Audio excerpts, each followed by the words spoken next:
In life, we all do things a particular way, whether it's the most effective means of achieving an end or a personal preference.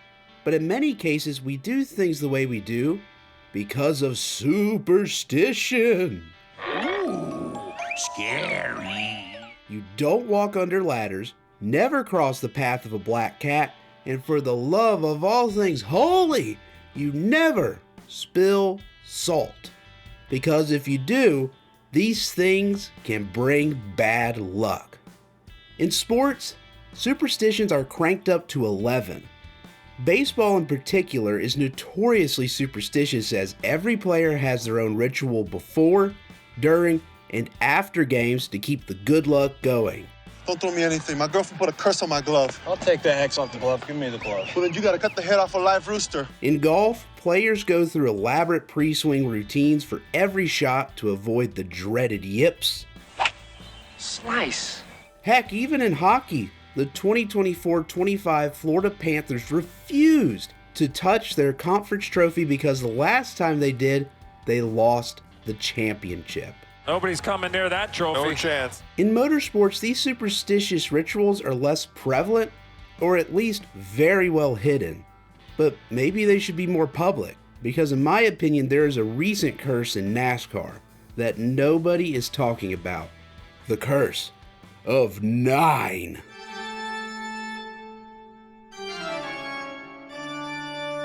Okay, what is the curse of 9? Well, it's the phenomenon of winning exactly 9 races in a season, a Herculean feat all its own, but then not going on to win the championship, which is just heartbreaking. So why is this important now? Well, at the time of recording, 2 drivers in NASCAR's top 3 series have won 9 races this year. In the Truck Series, Corey Heim has dominated the season, scoring 9 wins in the first 21 races. And in the Xfinity Series, Connor Zilisch has won 9 races in the first 27 races. Both drivers are young, otherworldly prospects and are favorites to win the title. But if they can't break through to that elusive 10th win, will they also meet the same fate as these other 9-win non-champions? Let's find out together in The Curse of 9 on Jabo. I'm your host, Brendan Bryan.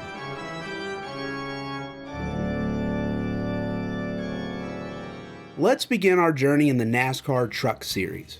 This is the newest of NASCAR's 3 main series, only getting its start 30 years ago in 1995.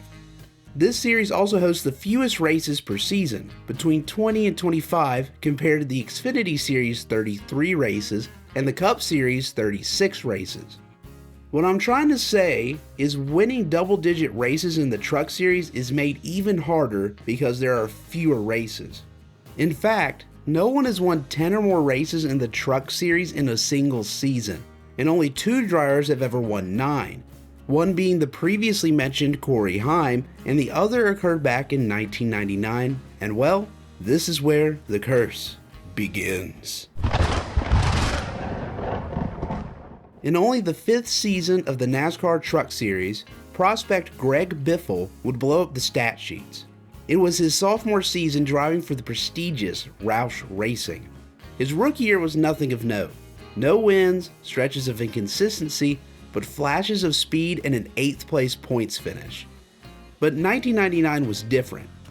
After a pedestrian 5 starts at the beginning of the year, which saw him sit 9th in the points, Biffle would win 9 of the next 17 races, a winning percentage of over 50% during that run. But during all of his successes, Biffle and his team busted. After his 9th and final win of the season at Las Vegas, Biffle, who had a 130-point lead at the time, was found to have an illegal intake manifold in his winning car. AKA, they were caught cheating. I'm cheating! I'm cheating! I'm cheating! NASCAR would hand down a 120-point penalty, shrinking Biffle's points lead down to 10. But that's not the worst, he still has the points lead. What could possibly go wrong? Oh, he lost the points lead to Jack Sprague the very next race, with his first sub-top 8 performance in 9 races. But in a reverse of fortunes, Biffle would go on to finish 2nd the following race at Texas. With that finish, Biffle would retake the points lead from Jack Sprague, entering the finale. In the finale, multiple drivers had a chance to win the title, but the battle would ultimately come down between Biffle and Sprague. Jack Sprague made a mad dash in the closing stages of the race to win the event, and all Biffle had to do was finish 6th. He finished 7th, one spot short of a title, a crushing defeat. The trade-off to winning 9 races in a year, a win percentage of 36% on the year, wasted. However, Biffle would redeem himself. The following season, he would win the 2000 Truck Series title, but most drivers aren't so lucky and never have a chance to redeem themselves in the series they came up short in. Let's travel 21 years into the future to the NASCAR Xfinity Series, where the curse strikes again. Entering 2020, the name Chase Briscoe didn't conjure up the image of dominance in the Xfinity Series.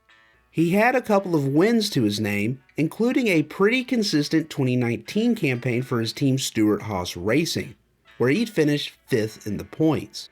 Whatever you thought of Briscoe heading into 2020, nobody saw 9 wins coming. Unlike Biffle's title run, NASCAR had switched the championship format from season-long points to an elimination-style playoff system, where points were reset for 3 rounds for the final 7 races of the season, with one winner-take-all race at the end to crown the champion.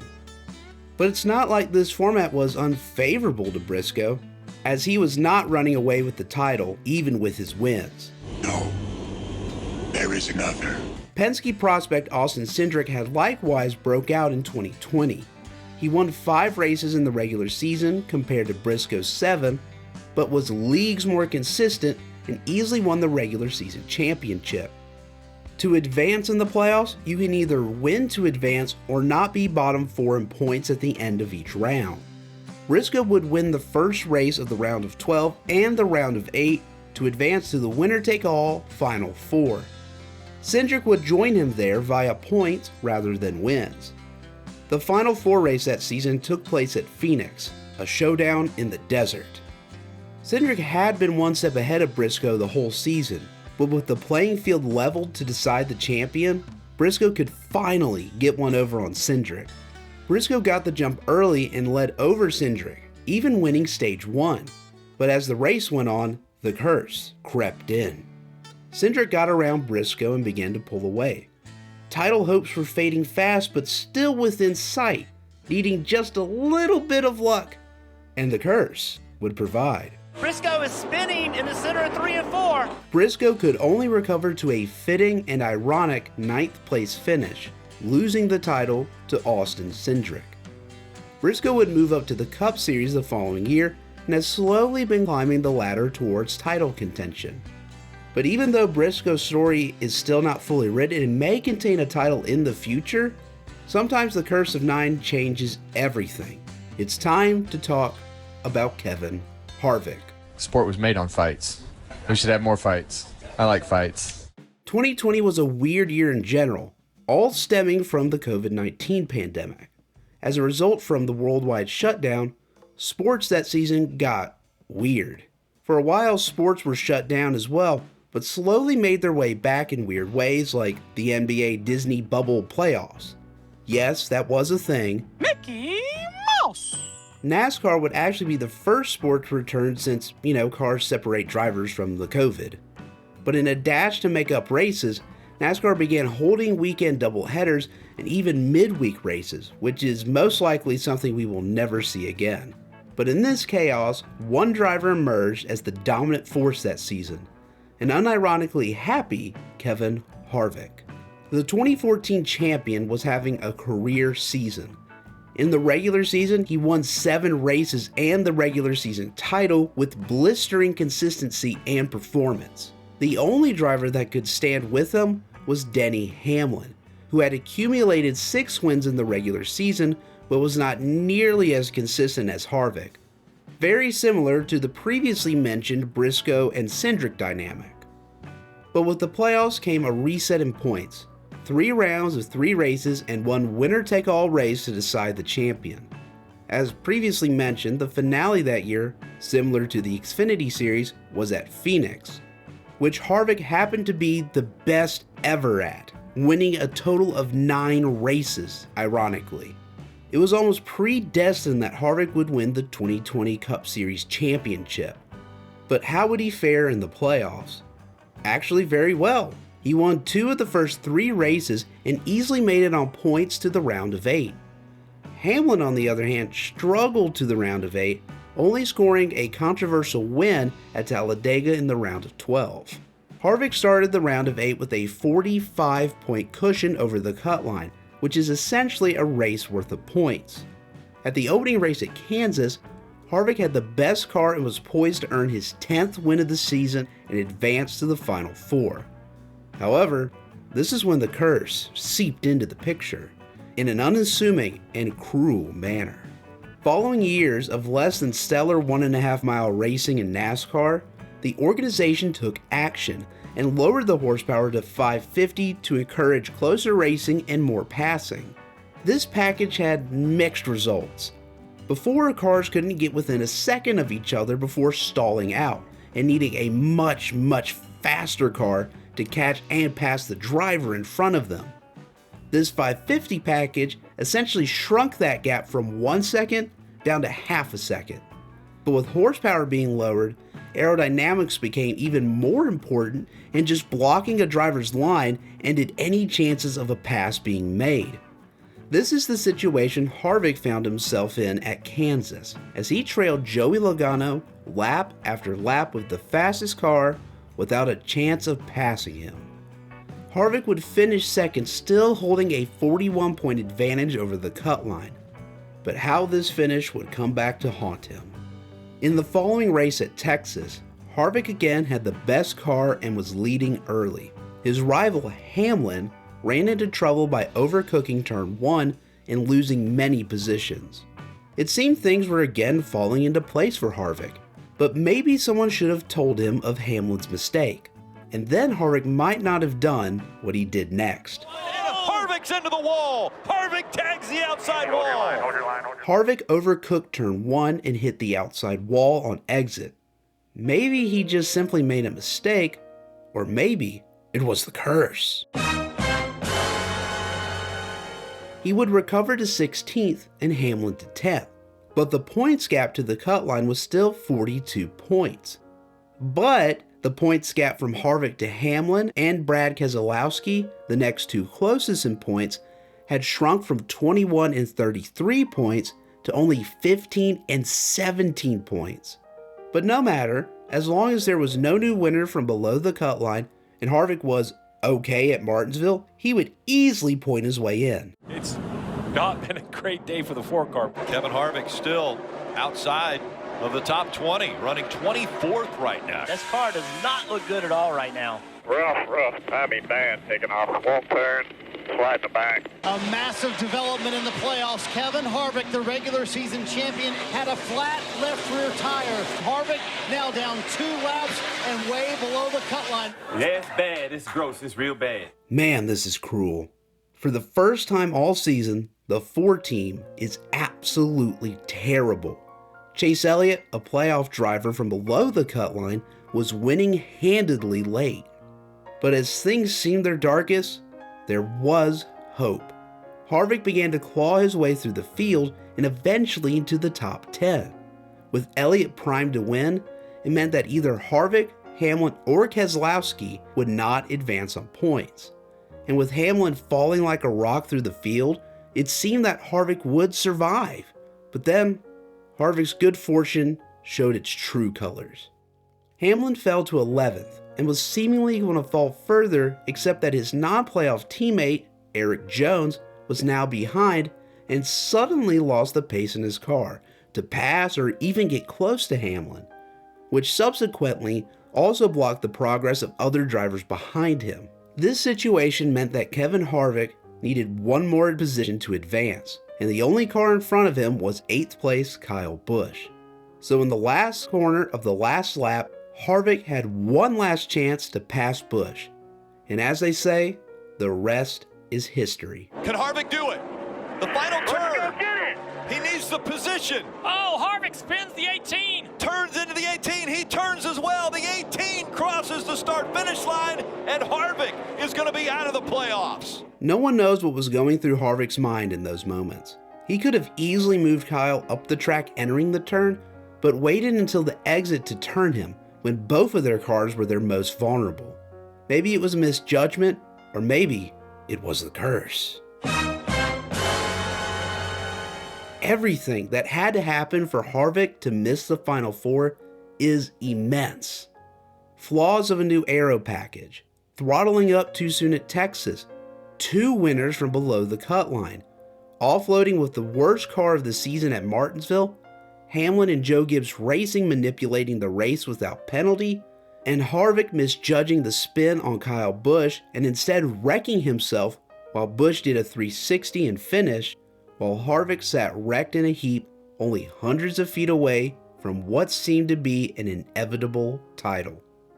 For all of that to happen, Harvick's season just had to be cursed. Sadly, the story doesn't end here. Harvick would only race 3 more seasons in NASCAR. The following season he would go winless for the first time since 2009. He would win twice in 2022 and go winless in 2023, retiring at the end of the season, never again reaching the same heights of 2020. But what's even weirder is that Harvick's team Stewart-Haas Racing also seemed to suffer from the curse. Following 2020, the team only won 5 races over the next 4 years and closed shop in 2024, after winning 70 races and 2 championships over 16 seasons. The only way to explain all of this has to be a curse, a price paid for so much success. But even this curse that essentially spelled the end of Kevin Harvick and Stewart-Haas Racing in NASCAR has been crueler yet. It's time to talk of our final victim, 2008, Carl Edwards. Okay, great. Might be better if I can't see, to be honest with you. Carl Edwards in the late 2000s was a star in the making. In his first 3 full-time seasons, he won 7 races and had 2 top 10 and 1 top 5 points finish. So maybe what happened in 2008 was not a shock. Edwards went on to win 6 races during the regular season. However, this was only second best in the series, as Kyle Busch in his first year at Joe Gibbs Racing had won 8 races in the regular season and was well ahead in points entering the chase.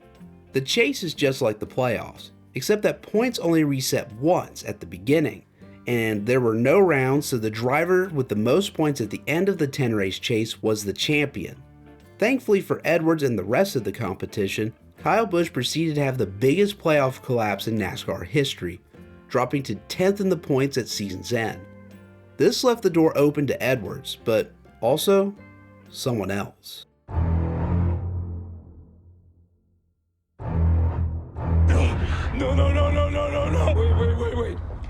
Wait. Jimmie Johnson was an absolute unit of a driver in the late 2000s and early 2010s. He was a monster who could lull you to sleep, and by the time you woke up, he was already champion. In 2008, Johnson was seeking his 3rd consecutive title, which would tie a series high only managed one other time by NASCAR legend Cale Yarborough in 1976, 77, and 78. Johnson was chasing history. He had 4 wins entering the chase and just waited around for his opportunity. That moment came in race 3 of the chase at Kansas, where he and Carl Edwards would battle for the win. Johnson held the advantage on the final lap, but in turn 3, Edwards sent it. Carl Edwards is going to go to the bottom. There we go. Oh, Carl, right by him. Hit it with a car stick. Here comes Jimmie Johnson back. He's in the wall. Can he get it off the wall? We're back inside now. Oh, wow. Carl Edwards trying to hang on. Here comes Jimmie Johnson down, and Johnson will take the win. Wow. Woo! How good is that? Wow. Edwards would come up short in his slide job maneuver, but maybe he at least rattled the winner, Jimmie Johnson, who was also now the points leader. Johnson would score another win at Martinsville 3 races later, leaving Edwards in a deep points hole. So he did what he had been doing best all season, and that's win. Edwards would win the next 2 races, closing the points gap until Johnson returned the favor for his 7th win of the year at Phoenix.